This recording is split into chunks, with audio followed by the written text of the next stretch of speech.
Добрый день, уважаемые телезрители и радиослушатели. В эфире программа «Якутск сегодня». У микрофона редактор Мария Ким, со мной также мои коллеги Мария Новгородова и Михаил Эверстов. 28, 29 и 30 марта в Якутске пройдет конкурс «Кындыкан. Душа Севера». Сегодня мы в свою студию пригласили наших прекрасных, дорогих гостей, директора Фонда развития культуры Якутии, Агентства развития творчества «Арт Севера» Балданову Дору. Также пригласили создателя проекта «Вселенная Кындыкан» Попову Илан Маргариту. Приветствую вас у нас в студии. Добрый день. Сегодня у нас, правда, да, студия так прям как конкурс красоты. Спасибо большое, Мария. Расскажите, пожалуйста, о предстоящем мероприятии, об этом таком масштабном событии, и он же проводится же не первый год. Немного из истории. Арт Севера, он начал проводить подобные фестивали с 2018 года, но ранее, конечно, у нас и площадки были поменьше, и призовой фонд как такового вообще не было.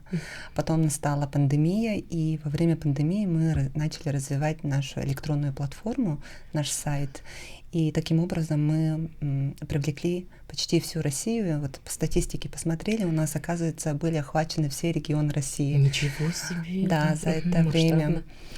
И сейчас, после пандемии, когда был первый конкурс, я обратилась к бизнесу, сначала только к знакомым. Попросила, может, первый такой фестиваль детский, культура, искусство, поддержите. И они с радостью там представили разного рода призы. У нас тогда был самый большой приз номиналом 50 тысяч на изготовление мебели. И также тогда фонд Кындыкан тоже выступил спонсором. Они предоставили такую крутую лодку, которую получили женский ансамбль. Хороший приз. Да. Они, кстати, на сплав собирались. Вот, отлично. Да, и прям вот, как Илан говорит, по космосу. И далее вот с прошлого года мы ввели грантовую систему. Грантовая система — это как бы финансовая, не призами, но призы тоже есть лауреатов первой, там, гран-при, да, а именно вот лучших дать возможность самим решать, что им делать с призом. И в результате вот прошлогоднего конкурса у нас 150 тысяч было, немножко маленькая сумма, это не считая других призов, да.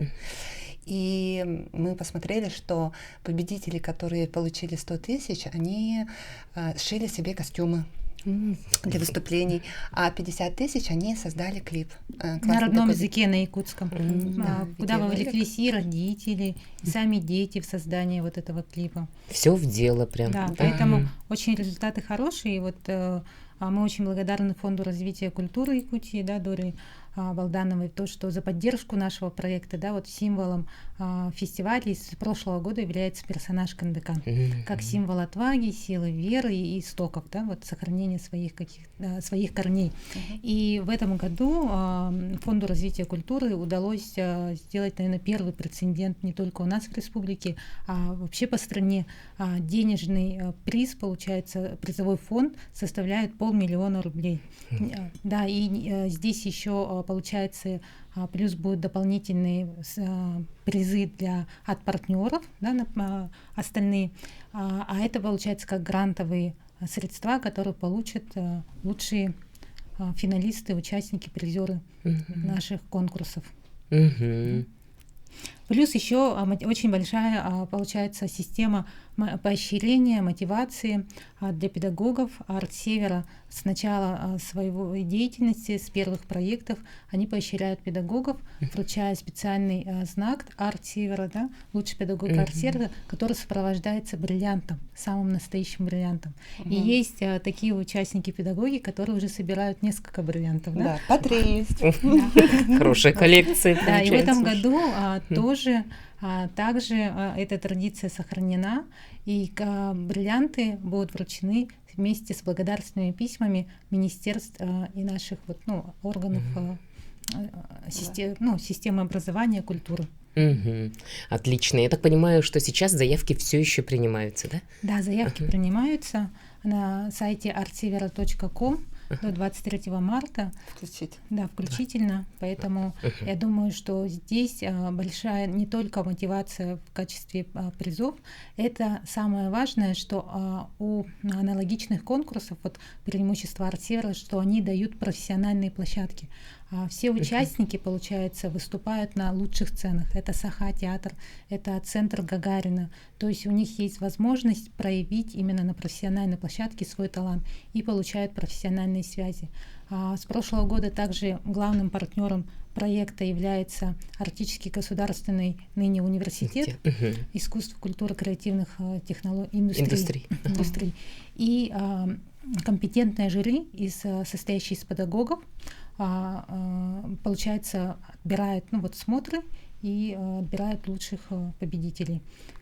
И как раз-таки это очень важно для педагогов, которые годами готовят детей. И обычно бывает очень небольшое требование к жюри. И вот сейчас, с прошлого года, когда у нас уже преподаватели АГИКИ сидят в жюри, и для них, и для участвующих это очень хорошая возможность, чтобы они их чисто профессионально оценили, и также это хорошо для поступающих в АГИКИ, потому что есть уже прямая возможность показаться перед преподавателями, да, и еще у АГИКИ есть такая очень хорошая система подготовки к поступлению, так что очень талантливые могут под эту систему попасть. Воспользоваться этой возможностью. Да. И еще немаловажно, что в этом году также для руководителей и творческих коллективов педагогов предусмотрены сертификаты курсов повышения квалификации. Просто для всех практически отличная возможность участия в вашем конкурсе прекрасном. Насчет жюри вы сказали. В этом году состав жюри — это преподаватели Арктического государственного университета. Практически все. Да, практически все. Также будут привлекаться, конечно, наши деятели культуры, например, по направлению театра. И далее, когда уже смотры закончатся, лучшие выйдут уже на гала-финал, который у нас пройдет 30-го, в тот же день, в ДК Гагарина. И вот эти 24-25 лучших номеров, они будут состязаться за грантовую поддержку от Фонда развития культуры Якутии. А насчет преподавателей, которых мы поощряем, да, тут система простая. Есть преподаватели, которые занимаются с очень талантливыми детьми, но их может быть 5. А есть преподаватели, которые ведут за собой сотни детей. И из этих сотни детей могут даже, если даже 10 человек там дальше пойдут в культуру. И вообще это воспитание благодарного зрителя для театров, для концертов, да. И поэтому мы поощряем именно таких преподавателей, которые работают с большим количеством детей. С большим энтузиазмом, который вкладывают, получается, и свободное какое-то свое время, да, потому что это же большой труд, заниматься коллективом большим. Вы, как организаторы, наверное, замечаете, в любом случае уже ваш конкурс, наверное, расширяет горизонты. И такое название, да, Кандыкан, душа севера. А арктические районы и северные районы, насколько активно принимают участие в вашем конкурсе? В прошлом году у нас были северные участники, тоже с севера, да. Здесь мы не ограничиваем именно только северные темы, у нас участвуют все. А в этом году есть специальная номинация в размере 50 тысяч рублей от нашего фонда поддержки коренных малочисленных народов Севера Кандыкан, который будет рассматриваться среди именно участников, представителей КМНС и также представителей, которые приехали из северных районов. Кстати, я еще не рассказывала, с Депутатска звонили, с Алекминска звонили, с Жиганска звонили, да. Собираются северные улусы. Вообще отлично. Алекминск находится практически в 700 километрах, если по зимнику это, да? А Депутатский-то? Да. Молодцы такие. Наверное, чуть-чуть неверно сказала, не только северный, а вообще представители, кто приезжает, коллективы коренных малочисленных народов. Это может быть и Енгра, это может быть и Салданского района, да, Сусьма, и также, да, которые, не входят в арктическую зону, да, не являются северными улусами нашими, но также могут тоже приехать. Алданские тоже звонили сегодня. У вас просто сейчас, мне кажется, к концу программы мы сейчас вообще все улусы уже перечислим. Отлично. Поздравляю вас с таким практически... 2018 год, старт, да? На дворе более 2000... 200 тысяч участников уже прошло Арт Севера. Как бы мы вот недавно делали аналитическую справку, да, и вот как бы Дора с прошлого года как бы, предложила именно усилить вот именно объединением, да, и вот предложить популяризировать историю КНДК, да, через... И вот как бы мы сами даже не понимали, вот какая, оказывается, мощная аналитика, охват всей страны, каждый регион участвовал за все эти годы, да, и плюс очень хорошие результаты. Например, расскажи, пожалуйста, про мальчика, который вот потом в Корее, да, вот выступал. Есть такой мальчик, Антон Бубякин. Это очень такой, самородок, так скажем. Да. Он у нас участвовал, когда еще был совсем маленький, ему было 12 лет. И как раз-таки вот, когда он участвовал, приезжали корейцы. И его пригласили в Корею тоже на конкурс. Он поехал туда, и там его заметили детский хор России. Ребенка позвали, детский хор России, но он не поехал. Но сейчас Антон учится в музыкальном колледже. Вот недавно узнала, он сейчас очень красивый, высокий парень с таким красивым баритоном. Надеюсь, мы его увидим на этом конкурсе тоже. Я думаю, вот у этого мальчика тоже, уже мужчины, парня, да? Есть перспектива очень большого профессионального будущего, который вот получается... Участие в таких конкурсах — это же как трамплин на профессиональную сцену. И вот его же пригласили, но он же остался в Якутии. Да. Поэтому, но может быть тоже не случайно, и мы еще не раз услышим. Все в этой жизни идет так, как надо. Да, все по космосу. Да, все по космосу. Призы. Призовой фонд 150 тысяч был в прошлом году, 500 тысяч в этом, 500 000 практически. Там такой у вас рывок большой, да? Конкурс поддерживает, конкурс идет практически семимильными шагами, да, вперед. И призовой фонд 500 тысяч о чем-то же говорит, да? Да, я думаю, что здесь, наверное, несмотря вот на такие, как бы у нас сейчас непростые времена, важность, наверное, то, что здесь так как бы легко, может быть, так сказать, вот вошло вовлечение наших партнеров, да, отклик, потому что каждый понимает, что как важно сейчас вот вкладываться, да, вот, не только в социальные проекты, а вот именно в развитие детей, в духовное, да, вот, в культуру. Я думаю, что это самый такой главный аспект, который понимают многие.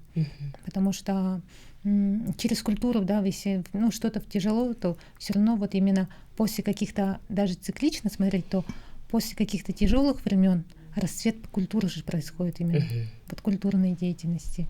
И мы надеемся, что так же и будет, и наше культурное наследие, оно в руках нашего будущего поколения, которое с малых лет начинает заниматься, начинает вовлекаться, то, конечно, результаты мы увидим в будущем большие и хорошие.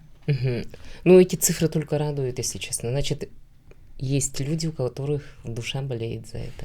И это же даже не считая тех номинаций, которые... По 0,3 бриллиант карата. Нет, и их не считая. Там еще у нас есть номинация «Самая талантливая школа», «Самый талантливый детский сад», есть приз зрительских симпатий. Сейчас немножко скажу, да, как мы определяем «Самая талантливая школа». Есть школы, которые очень хорошо поддерживают воспитательные части, культуру и искусство. Если школа нам предоставляет количественно, допустим, поддерживают они вокал, хореографию, и от них идут номера, мы их обозначаем, и они становятся победителями в номинации «Самая талантливая школа». Также детский сад. А есть у нас же также номинация, это приз зрительских симпатий.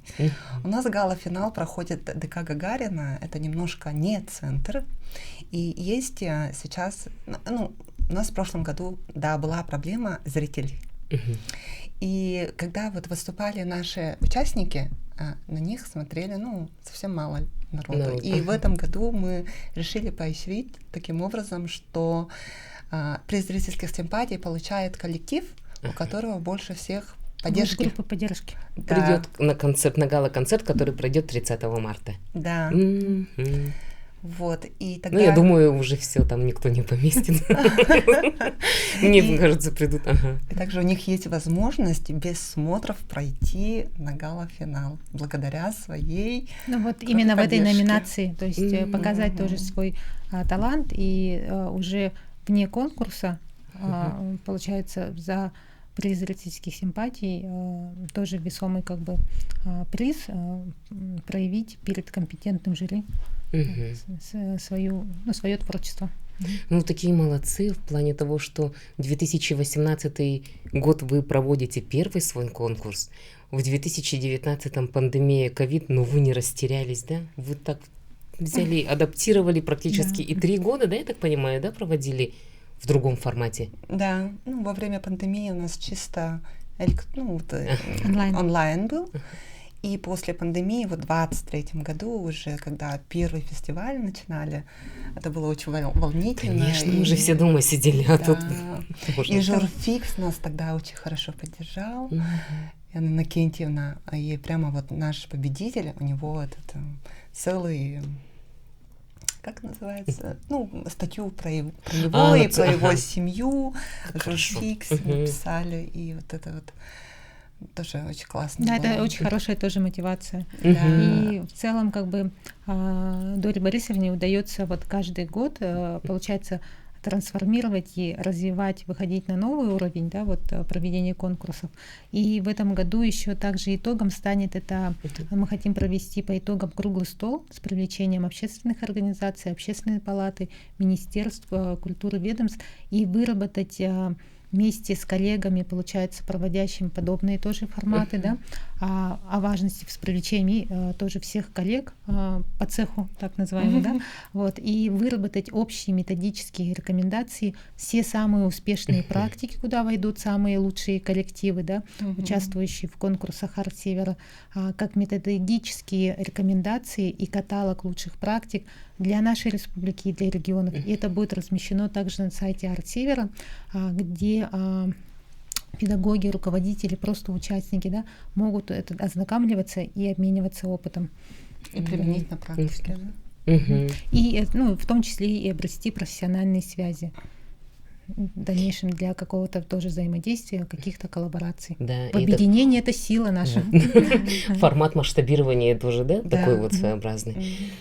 Я вот дополню, да, Маргариту, там до пандемии, кстати, в каждой школе, в каждом классе имелся свой творческий коллектив. А после пандемии вот этого вот не стало. Их стало меньше, да. И сейчас хотелось бы... На самом деле спорт иногда он очень жесткий для тонкой души некоторых подростков, а вот творчество, оно как раз таки... Его делает успешным, его делает раскрепощенным, дает уверенность и вот пользу. Дает дисциплину тоже, Да. концентрацию. Да, и вот пользу случая. И даже вот этот коннектив родители, педагоги, дети, вот эта вот вся каша, она вообще классно срабатывается, когда вот именно в классе есть свой маленький творческий коллектив. Да. И пользуясь случаем вот озвучила, да, может, меня слушают педагоги, родители. Вот. Хотела сказать. Да.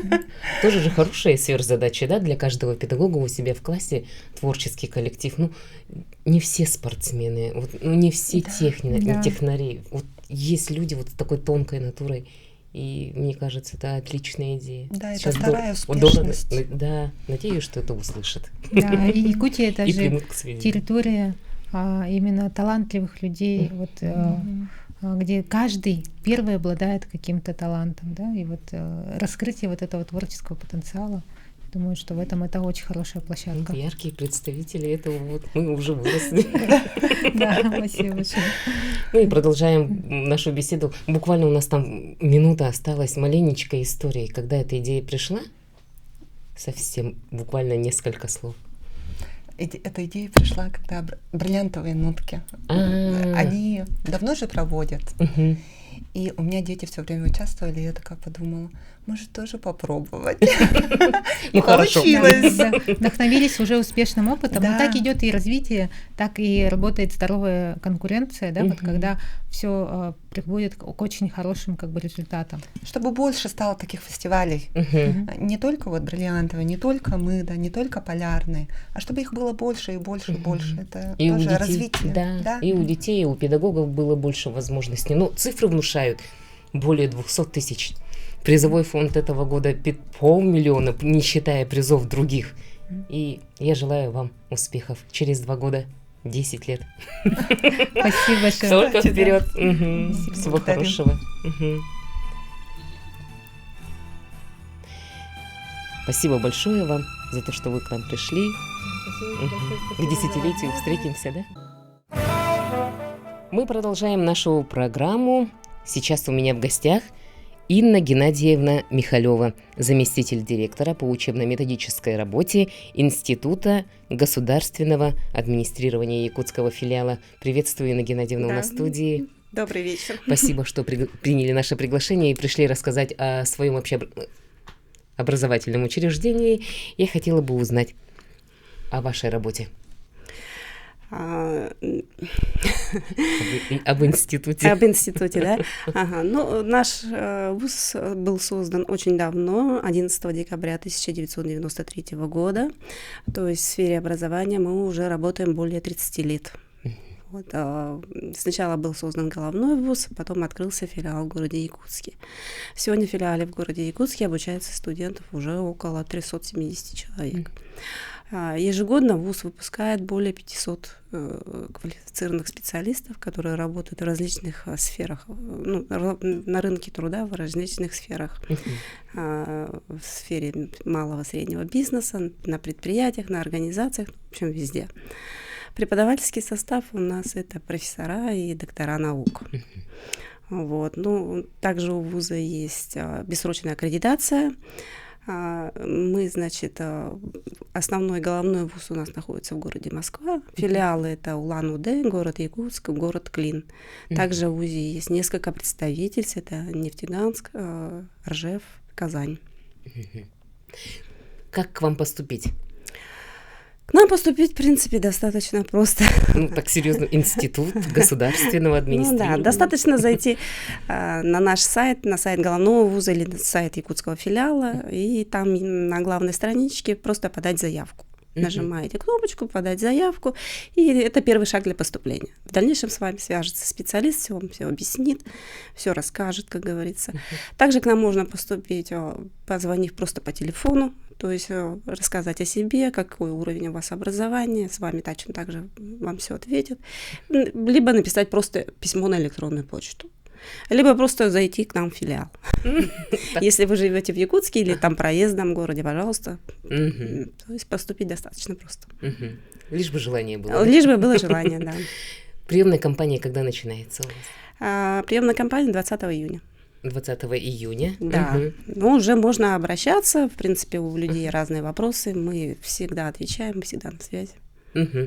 По каким образовательным программам ведется обучение? В вузе вообще очень много образовательных программ, около 20 образовательных программ. Тут у нас несколько уровней, это бакалавриат и магистратура. По окончании, например, бакалавриата, да, выдается диплом о высшем образовании. Тут несколько направлений. Ну, расскажу об основных, допустим, экономика и управление, да, там несколько профилей, такие как финансы и кредит, бухучет и аудит, государственное муниципальное управление на предприятии, там, социальной фирме, менеджмент, ну и очень многие. Юриспруденция тоже включает несколько профилей, основные из них это гражданско-правовой профиль, уголовно-правовой профиль, ну и там также другие. Психологические науки тоже есть. Тут, значит, самый основной профиль это психологическое консультирование. Есть отдельный блок, это образование педагогические науки. Туда входит тоже несколько профилей, такие как психолого-педагогическое образование, просто педагогическое образование, специально-дефектологическое образование. Вот. Это все по бакалавриату, то есть тут срок обучения от 3 до 5 лет, в зависимости, какое образование было у человека до поступления к нам. Есть уровень магистратуры, тоже такой интересный, да. Здесь обучение 2,6 месяцев. Вот. 2 направления: экономика и управление. Здесь профили экономика и внешнеэкономическая деятельность, экономика фирм в сфере малого и среднего бизнеса, довольно-таки интересная. Юриспруденция, там, значит, профиль теория, практика применения уголовного законодательства, гражданское право, семейное право, международное частное право. Вот. По окончании выдается диплом о высшем образовании, степень магистра. Вот. Также в нашем вузе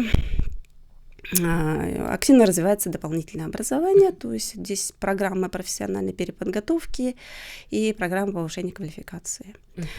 При, значит, программе профессиональной переподготовки это направлено на то, чтобы человек получил новую специальность, ну, новую квалификацию с правом работы в ней, да.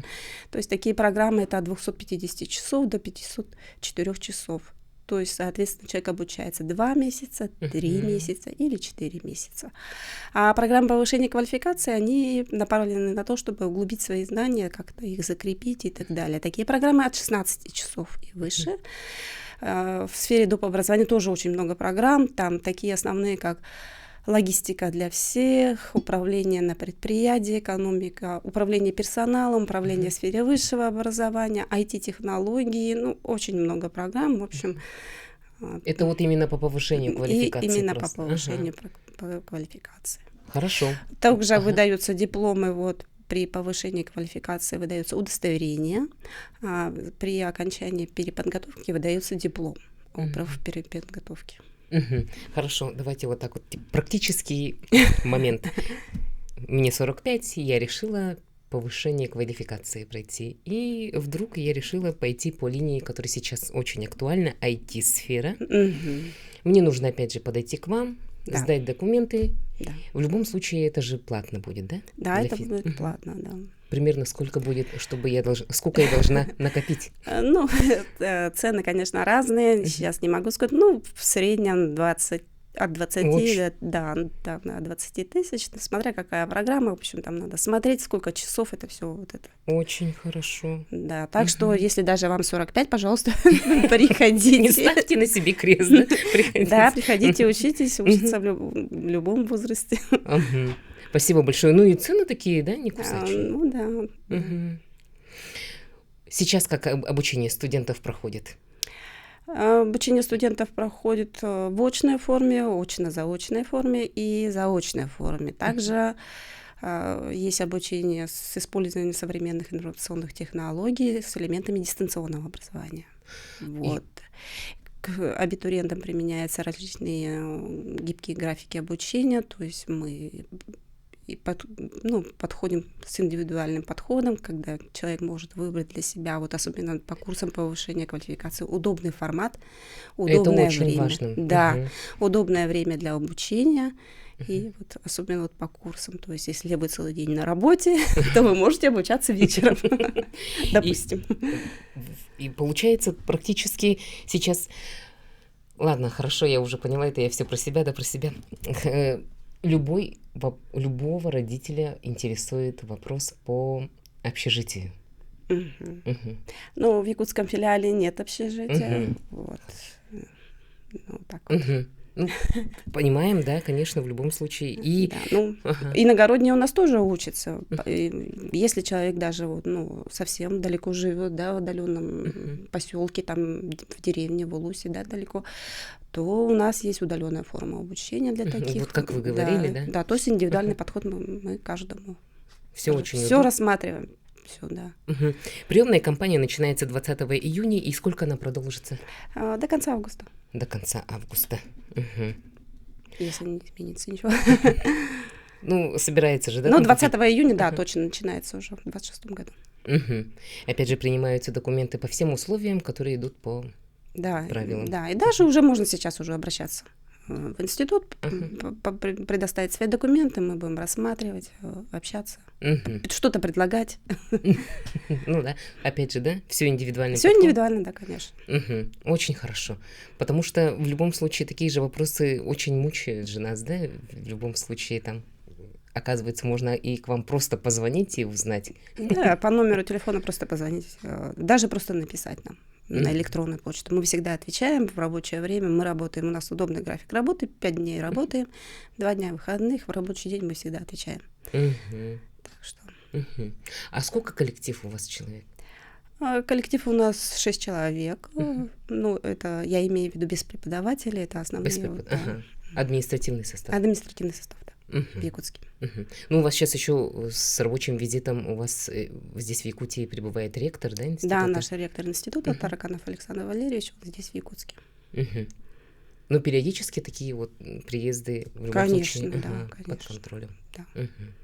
Ну, он же должен был ко мне на эфир прийти, к сожалению, да? Да, вот но, к сожалению, он очень занятый, он ненадолго приехал, поэтому дела очень много. Вот. Я все понимаю. Сейчас очень хотелось бы узнать. Форма обучения очная, очно-заочная и еще дистанционная. Ну, да, как можно так сказать, да. Заочная, очно-заочная, просто очная и с использованием технологий, это с элементами дистанционного образования. Как поступить в ваш институт? Ну, тут я уже говорила, да, с 20 июня. Да, с 20 июня, пожалуйста, приходите, достаточно позвонить, написать или просто зайти в офис. А какие-то нововведения в этом году есть? Нововведений будет очень много, да, но так как мы переходим сейчас постепенно на новый уровень образования, уходим от болонской системы, поэтому тут нововведений будет очень много. От болонской системы уходит? Да, Россия уходит. Постепенно. Но я так думаю, что это вот та форма обучения, которая в наше время была, да? Ну, похоже, да, будет так. То есть будет, как раньше мы учились, да, 5 лет был бакалавриат, специализация, скорее всего, так у нас и будет. В наше время еще бакалавриат слово. Там было 5 лет, высшее образование. Да, было так. С 90-е? Сейчас не скажу точно, с какого года, но... Да, по этой болонской системе мы шли. Вот. А сейчас мы переходим на новый уровень образования. Ну, там как много изменений. Сейчас вот для выпускников колледжа это уже для них много нововведений. То есть если человек окончил колледж, допустим, вот тут научился в техникуме связи, то он должен продолжить свое обучение по своему уровню. То есть вот так. Это тоже одно из нововведений, которое вот будет в 2026 году. То есть только по своему профилю, который он закончил в колледже. Если он учился на, допустим, правоохранительную деятельность, то он дальше приходит в вуз и поступает тоже на юриспруденцию. Да, это тоже одно из нововведений для вот... Ну, это касаемо всех. Уже и экономисты, соответственно. Да. Семестр обучения сколько будет стоить? Сейчас пока мы не знаем, пока еще не было. По ценам прошлого года? По ценам прошлого года, ну там разная стоимость, 76, средняя стоимость была обучение 76, 80, смотря где обучается, бакалавриат, магистратура немного дороже, конечно, вот, бакалавриат подешевле, профобразование там от 20, 30, там, ну тоже разные цены. Ну цены, я скажу, в отличие от центральных городов, мне кажется, у нас еще... Приемлемая цена, да, конечно.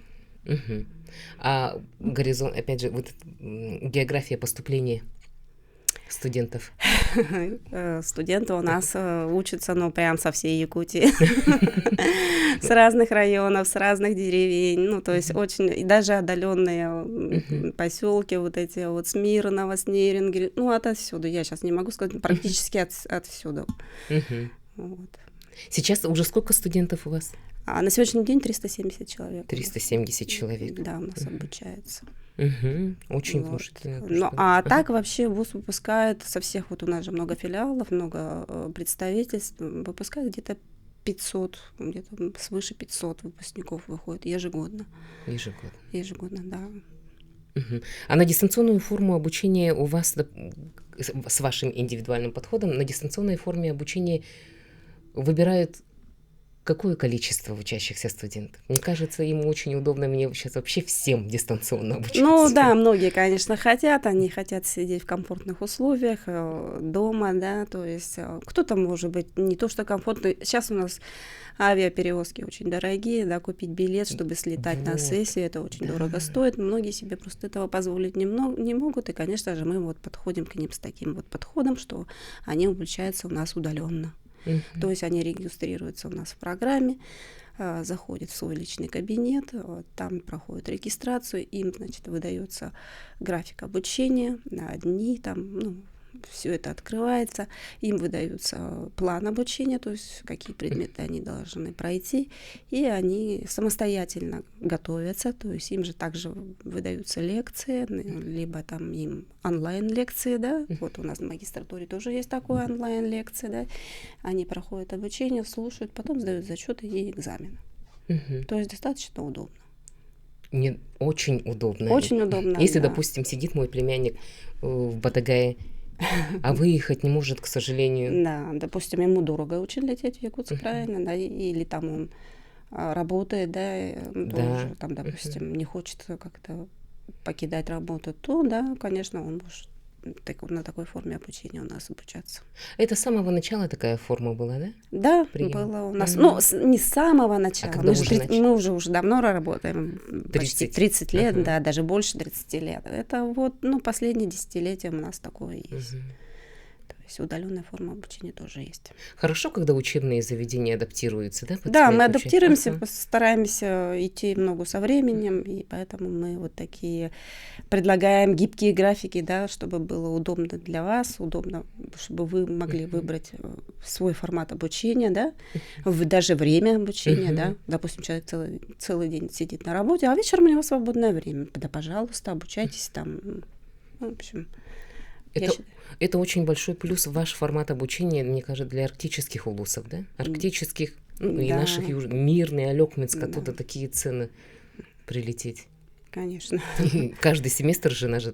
Да, даже вот элементарно у нас же очень авиабилеты достаточно дорогие, поэтому тоже не все же могут себе позволить. Да и проживание в Якутске, да? Да, проживание в Якутске это тоже дорого, поэтому... А я не знала, что в таком формате вообще можно получить образование в Институте государственного администрирования вот в таком формате.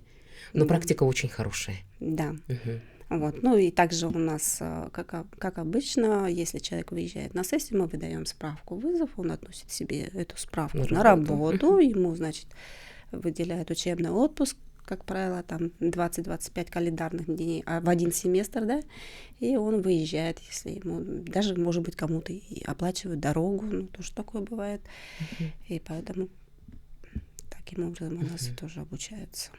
Те, кто дистанционно получили вот образование и обучаются, они получают уже удостоверение, диплом о высшем образовании. Да. Если они учатся на бакалавриате, конечно, они получают диплом о высшем образовании. Если они учатся на магистратуре, тоже там диплом о высшем образовании, просто там степень бакалавра, а здесь степень магистра. А на магистратуре у нас онлайн-лекции. Лекции преподают прямо с головного вуза, то есть наши профессора и... Ну и те, кто с моим кризисом среднего возраста, тоже также повышение, переквалификация спокойно, дистанционно, обратиться к вам, позвонить к вам, сдать документы, пошагово. Выбрать время, выбрать формат обучения. Вы, может быть, хотите самостоятельно полностью обучаться, и такое тоже есть, да, то есть вы не хотите лекции слушать в силу каких-то причин, вам просто все это выдается, вы сами все изучаете, проходите, сдаете экзамен. Это очень удобно, да.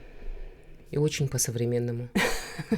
Наша программа подходит к концу, у нас осталось буквально несколько секунд. Инна Геннадьевна, огромное спасибо, что вы пришли, рассказали про свой институт государственного администрирования. Я думаю, люди...